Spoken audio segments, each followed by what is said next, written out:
Ali Las Vegas Legacy is made possible in part by Jaguar Land Rover Las Vegas and Desert Valley Audiology. If it wasn't for Ali, boxing wouldn't be where it's at today. I'm not an ordinary boxer. I'm wise. He was a tremendous communicator.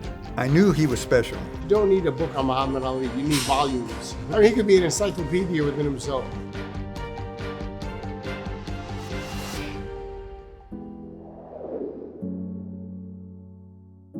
Ali was perfect for Vegas in that he kind of belongs up there on the same shelf as Elvis and Sinatra. You know, he was the same kind of iconic, larger-than-life personality that everybody could love or hate if they wanted to. Ali was very popular.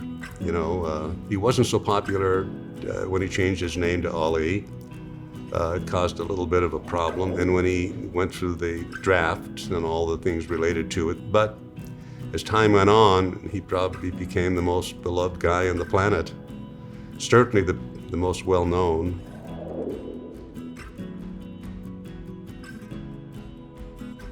He's been a humanitarian, going to different countries, and he had this boxer who's from, from the U.S., and he sat with kings and queens. No one ever done that before him, and no one's really done it since.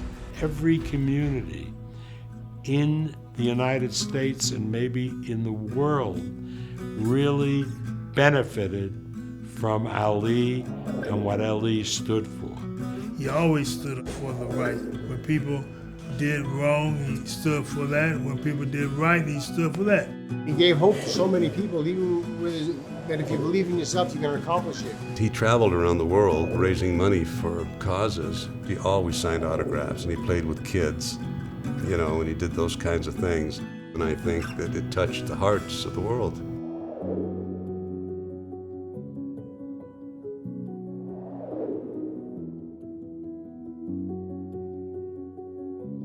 He created an awareness, just like George Bush 41, announced to the world that he had Parkinson's. And just like Ronald Reagan told the world that he had Alzheimer's. When people of that prominence raise the level of understanding, it's got to help. You have to appreciate the fact that people who are afflicted have the fortitude and the demeanor to tell the world what it's doing to them. And let's see if we can't find cures so it doesn't do it to you. I think that's the best part of what he did.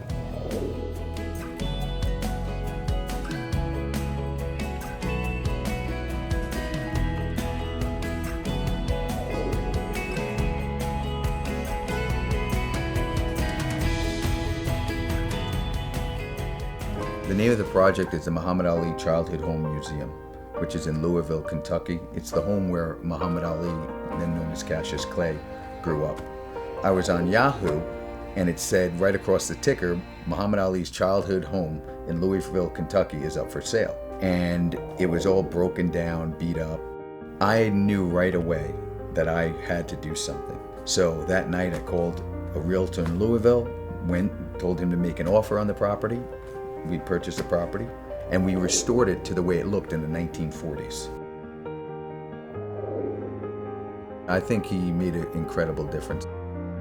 He inspired hundreds of millions of people about doing the right thing and fighting for every person out there, helping in so many different ways, and I think he was respected and loved because of that.